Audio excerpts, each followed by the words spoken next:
The word is probably best used to describe a prince. But the art of being charming seems to have gone the way of fairy tales. Well, we're going to meet two guys determined to bring it back in the name of love. He's thinking, well, all right, it's me. Make it happen. Joshua Pellicer and Jordan Harbinger haven't always had luck with the ladies. You're on Game On. But when they helped a colleague score big with that special someone, the bosses at Sirius Satellite Radio tapped them to host a show about helping other guys improve their game. We don't want to just recreate us. We want to bring the best out in everybody so everybody can be themselves, but also just be the best version of themselves. It's not typically the woman's fault here. It's usually guys just don't get it. If you have a hidden agenda and you look at someone in the eyes, they're going to know exactly what you're thinking. Absolutely. In addition to the radio program, the two also teach their technique in person. They started a school called The Art of Charm. All right, so here's what you're going to do. Part of their work involves field exercises where they coach men to get the girls of their dreams, or at least to get them to say hello. You guys are going to go out today and you're going to meet as many people as you can. Just say hello. You don't have to do anything else other than that. Let's go. One of their newest students, Nick, gives it the college try. Hey, excuse me? Are you familiar with Manhattan?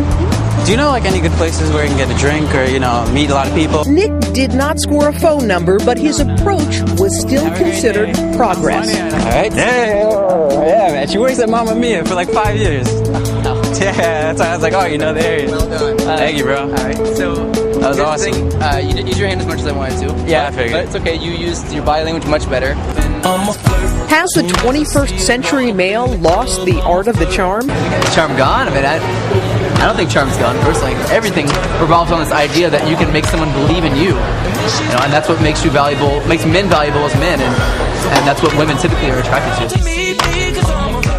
Joshua Pellicer, Jordan Harbinger, and Nick Patel are here with us today, guys.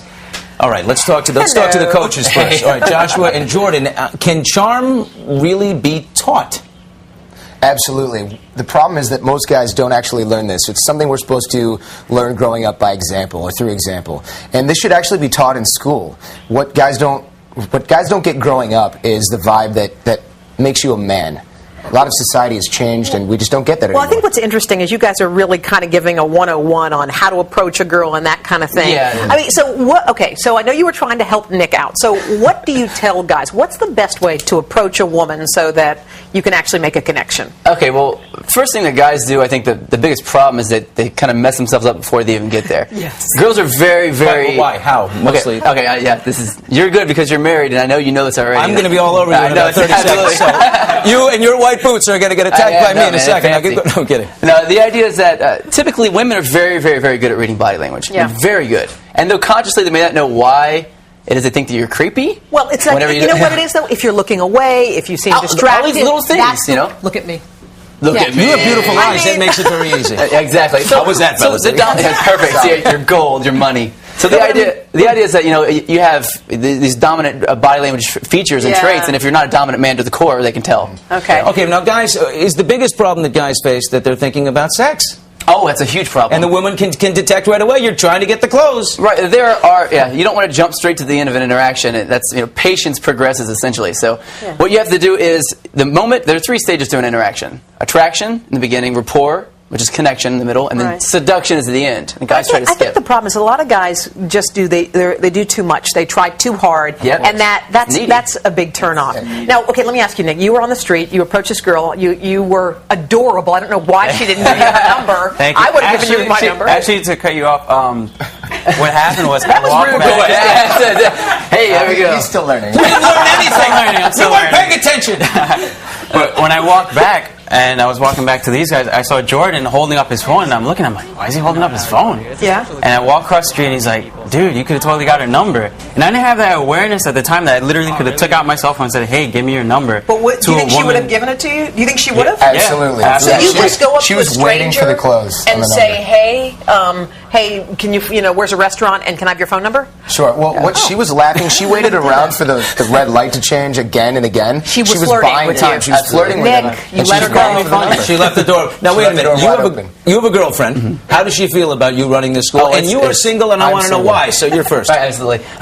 It's really hard to date a dating coach, especially one that knows what he's doing. I mean, it's really hard because ultimately, she's got to live into this idea that I know what I'm doing with dating, and a lot of times women want to be the ones that are in control of what happens in the interaction. Don't we just want authentic, though? I mean, I know there's a game to it, and hold on, but you can work it and all that kind of stuff. But I mean, isn't there a point where you just want real? You don't want someone who knows how to work it. No, there's in the stages in the beginning, it is about being fun and curious, and the mysterious kind of guy is fun. But after you get past that, there's no joking around in the stage of rapport. When you build connection, like if your best friend's like talking about something serious and you go make a joke, that doesn't work. What are you doing? Why are you single? The real answer, honestly, is because it's fun. Yeah, it's a lot of fun to be single, especially in Manhattan. So, can I ask you, if you tune into Sirius Radio, you can hear your tips. Absolutely. When is your show, by the way? Maximum 108. It's called Game On. Sirius 108, 2 p.m. Fridays at 2 p.m. Eastern. It's live, so people can call in and actually ask questions right off the bat. So you have a lot of success stories. Oh, it's great. It's amazing. Really? Yeah. Nick, are you a success story? It's life-changing stuff. Literally,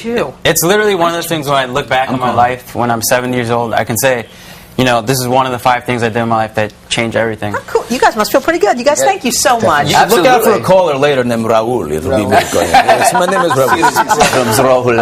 No problem. Oh, thank you guys very much for having us. Thanks, guys.